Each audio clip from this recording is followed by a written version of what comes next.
Boa noite, a paz do Senhor. Quem vos fala aqui é a missionária Ana Giralbano. Hoje é dia 6 de março de 2026. Hoje é uma sexta-feira. Estamos começando mais um momento de João 3,30, que ele cresça, que eu diminua. Como de costume, vamos estar orando e logo em seguida vamos estar passando para a preciosa palavra do Senhor. Amém? Meu Deus, meu Pai, em nome de Jesus, é só entrar na sua santa presença, pedindo perdão pelas minhas falhas, pelos meus pecados, que são em número. Meu Deus, me perdoa porque eu pequei no pensar, no falar, no agir. Toma minha mente, toma meu coração, leva cativo a ti. Abençoa meu esposo, meus filhos, aquele irmão, aquela irmã que vai estar do outro lado ouvindo a ministração dessa live. Que eu possa estar alcançando, guardando, livrando, libertando, cortando o laço, quebrando o arco, desfazendo toda obra das trevas. É o que eu te peço nessa hora, em nome do Pai, do Filho e do Espírito Santo de Deus. Amém?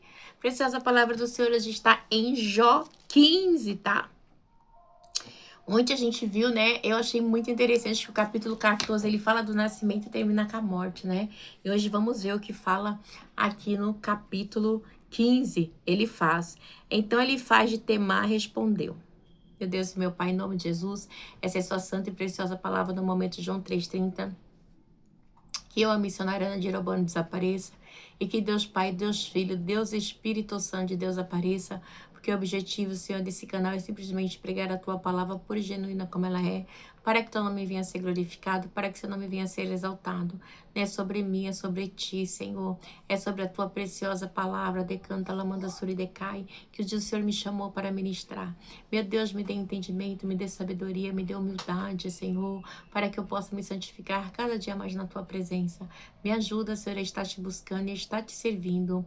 É o que eu te peço nessa hora, em nome do Pai, do Filho e do Espírito Santo de Deus. Amém? A palavra do Senhor vai dizer assim. Aleluia, glória a Deus. Então ele faz de Temar respondeu. Responderia o sábio com ideias vãs ou encheria o estômago com vento? Argumentaria com palavras inúteis, com discurso sem valor? Mas você sufoca a piedade e diminui a devoção a Deus, né? Então ele começa a fazer o quê? Começa como é que se diz? A dizer é, que Jó, né? Ele tá sufocando a piedade e a devoção a Deus. Tipo assim, que ele, vamos dizer assim, que tudo que ele fala é vão, né? Então, ele acha, ele tem sido assim, vamos dizer assim, sem paciência com o Jó, né? Tipo, Jó, eu cansei, chega. Agora eu vou debater com vocês de frente, entendeu? Então, é vãs, né? Responderia o sábio com ideias vãs, assim, é vãs, né? Ou seja, você tá lançando acusações, você tá falando coisas assim, vão contra Deus. Quem é você, né? Tá jogando palavras ao vento? Como assim, né? Então, aí Jó, ele se vê assim, como assim? Aí ele vem e diz assim, mas você sufoca a piedade? O que você tá fazendo, Jó? Então ele começa a atacar Jó, tá? Sem devoção a Deus. Aí ele começa aqui no 5. O seu pecado motiva a sua boca e você adota a linguagem dos astutos. Jó, você é pecador, né? E aí você vem querer... Ai, gente, é muito duro, gente. E a sua própria boca que condena e não a minha, os seus próprios lábios depõem contra você. Tipo assim, Jó é você. Ele começa a acusar Jó bravamente, tá? E será que você foi o primeiro a nascer? Acaso foi gerado antes das colinas? Né? Então ele já começa tipo, Jó, o que você tá pensando que você é? Né? Você pensa que você nasceu quando? Você costuma ouvir o conselho secreto de Deus? Só a você pertence a sabedoria? Tipo assim, tá chamando Jó, você tá se achando muito sábio, né? Deus, ele fala só com você. Então a igreja, ele começa a atacar, né? Ele diz que Jó, imagina que Jó, ele se acha, né? Ele continua, será que você foi o primeiro a nascer? Agora foi gerado antes das colinas? Você costuma ouvir o conselho secreto de Deus? Só você pertence à sabedoria? Então, assim, é só você, Jó, né? Então ele começa a atacar Jó. O que você sabe que nós não sabemos? Que compreensão tem você que nós não temos? Igreja, tem gente que não entende que o particular que Deus tem com você é com você, né? O que Deus tinha com Jó não era o que ele faz não ia aguentar. Os seus amigos não iam aguentar o que Jó viveu. Nenhum deles, entendeu? Temos ao nosso lado homens de cabelos brancos muito mais velhos que o seu pai. Não lhe bastam as considerações divinas e as nossas palavras amáveis? Gente do céu, eles são hipócritas. Palavras amáveis, ó. Não lhe bastam as consolações divinas e as nossas palavras amáveis. Caraca. Meu Deus. Gente, eu vou falar algo, né? Assim, você sabe, tem gente que acha cabelo branco, os canalhas também envelhecem, criam cabelo branco. Né? Cabelo branco não é sinal de responsabilidade de cara. Eu conheço muitas pessoas de cabelo branco, nojenta, asquerosa, que dá até nojo de pronunciar o nome. Pessoas assim, terríveis, tá? Então, ele diz que Deus, que só, Jó imagina que só ele seja sábio, né? Então, ele contesta, né? A sabedoria de Jó, né? E ele vem falar que ele era velho, mas que ele era experiente, né? Ele diz assim, né? Que a velhice, com a sua experiência comprovada, era equiparada à sabedoria da antiguidade. Porque, né? Tipo assim, você acha que você é velho, Jó? Né? Ele se dizia, né? E aí, igreja, olha o que ele faz aqui no 12, né? Por que você se deixa levar pelo coração e por que esse brilho nos seus olhos? Pois contra Deus é que você dirige a sua ira e despeja da sua boca essas palavras? Gente, ele é muito imponente, né? Ele diz assim, brilho nos olhos. Gente, tem gente que quer ver a gente derrotado. E por que este brilho nos olhos? Né? Então, ele faz, né? Ele repreende Jó por ter reagido com ira, de ter falado as tentativas dos amigos de consolar o que ele só quis destruir. Então, eles se sentiram assim, furiosos, né? Ele acredita que provém do próprio Deus as palavras que ele está falando. Ele acha que provém do próprio Deus e pronto, né?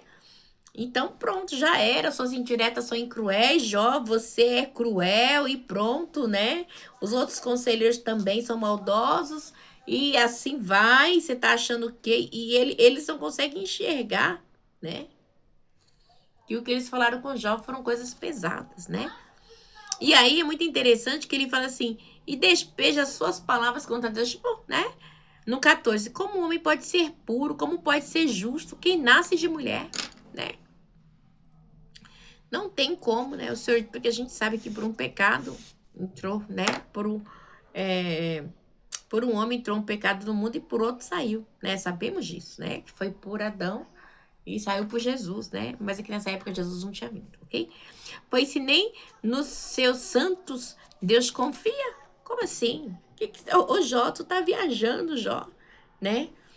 Então, você tá se achando santo demais, né? E o que eu tenho aqui é a revelação divina e você é um pecador. E aí, continua. Quem nasce de mulher? Quem? Você nasceu de mulher, Jó, então tu é um pecador, né? Então, tu tá achando que tu tá podendo alguma coisa? Não, não tá não, Jó, né? Então, é crucial, assim, o que eles fazem com Jó, tá? Não adianta você querer se desculpar, porque não é assim. E pronto. E aí, pois se nem nos seus santos Deus confia, aí ele continua. E se nem os céus são puros aos seus olhos, quanto menos o homem que é impuro e corrupto e que bebe iniquidade como água. Olha, igreja, essa aqui foi boa, né? Quanto mais, menos o homem que é corrupto e que bebe iniquidade como água, né? Realmente, a corrupção, porque no mundo jaz o maligno, né? Escuta-me e eu lhe explicarei. Vou dizer-lhe o que vi. O que os sábios declaram sem esconder o que receberam dos seus pais. A quem foi dada a terra e a mais ninguém, a nenhum estrangeiro passou entre eles. O ímpio sofre tormento a vida toda, como também o homem cruel, nos poucos anos que lhe são reservados. Então, assim, Jó, você é ímpio, né? Então, você é ímpio, por isso que você está sendo atormentado. Só ouve ruídos aterrorizantes quando se sente em paz. Ladrões o atacam, não tem esperança de escapar das trevas, sente-se destinado ao fio da espada. Ai, Deus. Fica perambulando e a comida para o abutre. Sabe muito bem que logo virão sobre ele as trevas, né? Então ele senta o pé. Jó, Jó, quem tu pensa que tu és, Jó? E aí, com a aflição e a angústia, o apavoro e o dominam, como um rei pronto para atacar, porque agitou os punhos contra Deus. Aí ele vem e desafiou o Todo-Poderoso. Igreja, é de uma maldade, os amigos de Jó, que eu vou te falar. Afrontando-o com arrogância, com escudo grosso e resistente.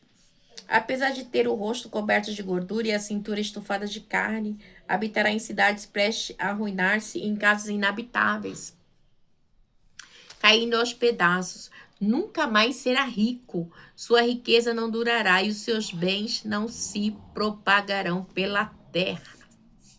Igreja, ele afronta mesmo, sem dó. Vamos terminar pra gente dar, né, pra mim dar uma, pra gente falar sobre essa narrativa.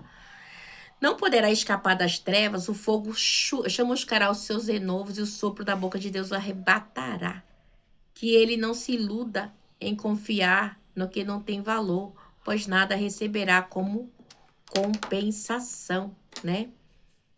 Não. E aí ele continua. Terá completa praga antes do tempo e os seus ambos não florescerão? Será como a vinha despojada de suas uvas verdes, como a oliveira que perdeu a sua floração? Olha que coisa linda, igreja. Pois o companheirismo dos ímpios nada lhe trará, e o fogo devorará as tendas o que gostam de subornar. Chamando ele de subornador. Eles concebem maldade, dão à luz a iniquidade, seu ventre gera engano, né? Então a igreja, ele tinha certeza que ele estava certo e falando que ele era a boca profética na vida de Jó, né? Igreja, quantas pessoas, né, se sente boca profética na minha e na sua vida para querer decretar palavras de maldição, né? E com Jó não foi diferente, que Jó sofreu as afrontas, né? Então, assim, esse poema é um poema triste, né? Sobre o fim dos ímpios, que ele se declarava assim que Jó era ímpio mesmo, tá? Então, ele passa a reforçar os conselhos que Jó não presta, que Jó é isso, né? Que é a sabedoria de Jó. Então, assim, igreja, Jó, enquanto ele insiste, né? Enquanto ele rejeita a insistência de Jó, ele rejeita mesmo, ele rejeita, tá? Ele rejeita, afirmando que os ímpios continuam prosperando e não precisará lidar com, né, com os mistérios, né, de que os inocentes sofrem. Então, assim, ele continua decretando que Jó é culpado de tudo que está ali acontecendo, né? Quantas pessoas vêm apontar o dedo, não sabe da sua história, não sabe da sua caminhada, não sabe da sua vida com Deus, não sabe o motivo, mas ele quer apontar o dedo, dizendo que você está em pecado, que é isso, que você é maldade. Igreja, mas nós temos um justo juiz, né? Deus, ele vê todas as coisas, os olhos de Deus estão em todo lugar. E assim, me alegra saber que Deus, ele muda o cativeiro de Jó. É o próprio Deus. Depois, no final, lá no final do 40, né? No final dos 41, 42, ali o final, a história de Jó Deus começa a dialogar com Jó e Jó começa a entender, né? Mas até então a afronta, né, é muito grande. Porque ele faz, né? Ele pinta Jó com várias figuras, né? De pecados. E ele não tem dó, não, igreja, tá? Ele desculpa. Ele pinta Jó com pecados tão cruéis que quando ele fala de Jó, ele fala assim com desprezo, com desdém mesmo, né? Dizendo que Jó, que tudo ali é culpa de Jó, tá? Que é culpa de Jó, tá? Então, que ele pinta Jó, né, com o pecador, que o rico engorda aproveitando do pobre, ele recebe o que merece, aí ele faz assim, né? A igreja, ele resumo da história, né? Ele diz que Jó não é inocente, mas Deus, ele sabe quem é Jó. Deus, ele sabe quem é eu e quem é você também, amém? Deus abençoe vocês, tenha aí um final de semana abençoado e fiquem na paz do Senhor Jesus. E igreja, vai mastigando a palavra, vai meditando, vai olhando, porque cada vez que eu medito na palavra de Deus, eu vejo coisas extraordinárias. Eu tenho aprendido muito com o livro de Jó, né? Todos os livros da Bíblia. Eu costumo dizer que eu já estudei, meditei, né, de hoje, pela misericórdia. Mas esse estudo, ultimamente, da palavra do Senhor tem sido algo muito riquíssimo na minha vida. Assim, nossa, de uma riqueza extraordinária, né? Esses dias eu terminei uma campanha ontem, né? Quinta-feira. dia 5 de março, onde foram 3 quinta-feiras, onde o Senhor mandou eu pregar sobre o livro de Esté, e foi tremendo. Eu vi coisas que eu não tinha visto, eu já tinha pregado sobre Esther e tudo, né? Já tinha estudado também, mas o mês passado a gente estudou sobre Esther, né? Neemias, essa, e aí eu fiz, aí você falou que você vai fazer a campanha de 3 dias, né? E aí eu fiz a campanha com os irmãos ali da igreja online, e Deus, assim, nossa, mostrou, assim, coisas tremendas, né? Então, assim, a palavra de Deus, ela é maravilhosa. Então, assim, eu glorifico a Deus, né? Porque Ele ainda, pela sua infinita misericórdia, se revela para mim e para você. Porque nós temos um Deus que cuida de mim e de você. Porque os amigos de Jó, Ele faz, Bildade, Eliú, me fia, a gente vai achar em tudo quanto é lugar para nos apontar. Mas tem um Deus que do céu vê todas as coisas, amém? Deus abençoe, fica na paz, tenha um final de semana abençoado em nome de Jesus.